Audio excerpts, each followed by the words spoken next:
మండల అధికారులు అందరూ కలిసికట్టుగా పనిచేసి మండలంలో ఎలాంటి సమస్యలు రాకుండా చూసుకోవాలని, సీజనల్ వ్యాధులు వ్యాపించకుండా గ్రామాలను పరిశుభ్రంగా ఉంచాలని, గ్రామాల్లో ఎక్కడ నీరు నిల్వ ఉన్నా అక్కడ బ్లీచింగ్ పౌడర్ వేయాలని, ఆయిల్ బాల్స్ కూడా వేసి దోమల నివారణ చేపట్టాలని చిన్నశంకరంపేట మండల ప్రత్యేక అధికారి నీలిమ తెలిపారు. చిన్నశంకరంపేట మండల కేంద్రంలోని ఎంపీటీఓ కార్యాలయంలో శానిటేషన్ మరియు త్రాగునీటిపై సంబంధిత అధికారులు మరియు పంచాయతీ కార్యదర్శులతో సమీక్ష సమావేశం నిర్వహించారు. ఈ కార్యక్రమంలో మిషన్ భగీరథ ఈ సంపత్ కుమార్, ఎంపీటీఓ గంగాధర్, మండల ప్రత్యేక అధికారి నీలిమ, గ్రిడ్ డిఈ పల్లవి, పంచాయతీరాజ్ ఏఈ విజయ్ కుమార్, మిషన్ భగీరథ ఏఈలు భిక్షపతి, నిఖిల, తిరుమలేష్ తో పాటుగా వివిధ గ్రామాల పంచాయతీ కార్యదర్శులు, వాటర్ లైన్మెన్లు తదితరులు పాల్గొన్నారు. బ్లీచింగ్ పౌడర్ అన్ని చోట్ల వేయండి, ఇంటింటికి కొంచెం ఇచ్చేయండి. నేను విజిట్ చేసిన వేరే రకంగా కాదు, విజిట్ చేసినంత మటుకు మాకు ఇంటికి కూడా కొంత ఇవ్వట్లేదు, మా ఇంటి దగ్గర వేయట్లేదు, అసలు బ్లీచింగ్ పౌడర్ చేయట్లేదు అనేది వస్తుంది. అట్లా చేయట్లేదు, కొంత ఇచ్చావు, కిలో ఇస్తావో 2 కిలోలు ఇస్తావో వాళ్ళకి ఇచ్చేవండి. వాళ్ళ చుట్టూ వాళ్ళ ఇంట్లో అన్నా కనీసం కొంత వేసుకుంటారు.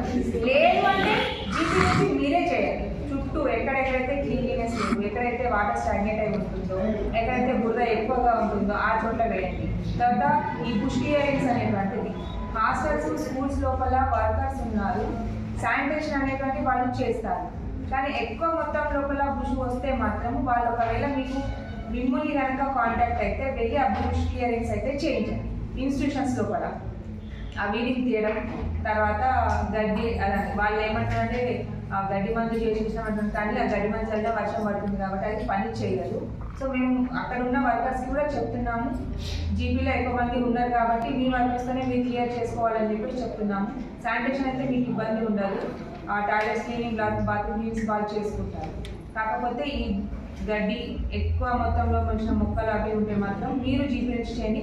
ఇంకొకటి ఏంటంటే స్పెషల్గా ఇన్స్టిట్యూషన్స్కి డైలీ మాత్రం ట్రాక్టర్ని పంపించండి గార్బేజ్ కలెక్షన్ గురించి. ఎందుకంటే వాళ్ళు ఊడ్చి వాళ్ళకు ముందే చెప్పండి, అక్కడ ఉన్న వర్కర్ చెప్తారా మేము ఈ టైంకి వస్తాము, మీ ఇన్స్టిట్యూషన్ లోపల మొత్తం కలెక్ట్ చేసిన చెత్త అంతా కూడా ఒక చోట పెట్టండి, సంచులలో నింపి పెట్టమని చెప్పండి. వాళ్ళు వస్తారు, మీరు తీసుకెళ్ళమని చెప్పండి. ఆ ఇన్ఫర్మేషన్ అన్ని ఇన్స్టిట్యూషన్స్కి ఇవ్వండి. ఎందుకంటే మేము తిరిగిన ఇన్స్టిట్యూషన్స్ లోపల చూస్తే మొత్తం వెనకాల అంటే వాళ్ళు అట్లా పడేసినప్పుడు ఏమంటే జీపీ నుంచి రావట్లేదు, ఎవరు తీసుకుపోవట్లేదు, ఏం చేయాలని చెప్పేసి వర్షం పడుతుంది, మళ్ళీ అక్కడే ఇదైపోయి బురదయి వాటర్ స్టాగ్నేట్ అయిపోతుంది. అట్లా కాకుండా మీరు కొంచెం కన్సర్న్ HMSWస్కి చెప్పి ఈ టైం 2 రోజుల కోసం పంపించినా సరే, మీరు మొత్తం స్టార్ట్ చేయడానికి ఇది కాదు కాబట్టి హాస్పిటల్స్కి, ఇన్స్టిట్యూషన్స్కి, స్కూల్స్కి ఖచ్చితంగా గార్బేజ్ కలెక్షన్ కోసం ట్రాక్టర్స్ని అయితే పంపించి తీసుకోవడం వాళ్ళకి మీరే, అది మళ్ళీ మీరు డంప్ యార్డ్కి పంపించేసుకోవాలి.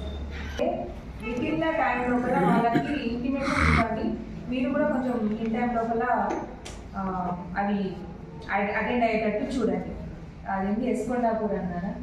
ఇంకా మీ నుంచి ఏమైనా కావాలంటే మాత్రం ఇంకోటి అంటే అందరము ఎంప్లాయీస్లే, అంటే ఒకరి మీద ఒకరు చెప్పుకోవడం కాదు, అందరూ యూనిటీగా వెళ్తేనే మన వ్యవస్థ అనేటువంటిది ముందుకు పోతుంది. వాళ్ళు అట్లా చేశారు అట్లా కాదు, కాకపోతే కోఆర్డినేషన్తో వెళ్ళి మన వ్యవస్థను మాత్రం మనం ముందుకు తీసుకోవాలి. అది నా తరఫు నుంచి చెప్పాల్చుకున్నాను. Thank you.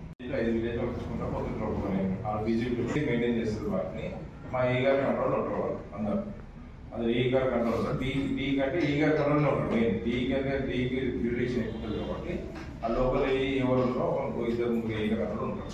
ఆ ఎక్కడ ఉన్నారో మా ఏజెన్సీ అనేది మొత్తం వాళ్ళు చూసుకుంటారు, ఎవరు లీకేజ్ ఉన్నా అని అవన్నీ చూసుకుంటా వచ్చుకుంటా వాళ్ళు ఏదంటే కరెక్ట్ రెగ్యులర్గా మన నీళ్ళు ఆ ట్యాంక్ కూడా పోవాలి. అదే వాస్తవం, ఎందుకంటే మనం నీళ్ళు నింపి వాళ్ళు పని చేయట్లేదు. ఆ నీళ్ళు నింపాలి, ఆ వారు ఎక్కడ ఎంత వస్తుందో అంటే ఒక స్టేజ్లో వాళ్ళకు 5 విలేజ్ ఉంటే ఒక 10 ట్యాంకులు ఉండొచ్చు, 8 ట్యాంకులు ఉండొచ్చు. 8 ట్యాంకుల్లో కూడా కరెక్ట్గా ఒకటేసారి రావడం, ఒక దాంట్లో తీసుకున్న పోతే మనం రిటర్న్ ఫస్ట్ మనం ఫీల్ చేయాల్సిందంటే ఫస్ట్ లాస్ట్ విలేజ్ ఇచ్చి ఆడ నింపుకుంటే ఇట్లా వస్తే బాగుంటుంది. కానీ ఇది ఒక స్టేజ్ అదొక అలవాటు చేసుకుంటుంది, లాస్ట్ విలేజ్ ఫస్ట్ నింపి ఆడికి ఎక్కగలండి. అట్లా అయితేనే మీకు నీళ్ళు నింపుకుంటూ వస్తుంది. ఫస్ట్ నింపుకున్న పోతే ఆ లాస్ట్ నీళ్ళు పోలేవు, అప్పుడక్కడ అయిపోతుంది వస్తున్నాయి. ఫస్ట్ ఆ లాస్ట్ విలేజ్ నుంచి ఎక్కగలండి, అదొక సిస్టమ్ పెట్టుకుని ఆ నింపుకుంటారండి. ప్లస్ సంబంధంగా వర్షాకాలం ఇక్కడ కాలం కొంచెం మనం మెయింటైన్ చేయాలి. ఒక కంప్లైంట్ రావడం చూసుకోవాలి. మన మెయిన్ బాధ్యత అంటే ఇంట్లో విలేజ్లో నీళ్ళు సర్వ్ చేయాలి. ఆ నీళ్ళు సర్వ్ చేయకుండా మన కంప్లైంట్ వస్తే మనం వన్ ఇయర్ అంటే ఒక రూట్ పెట్టుకోండి.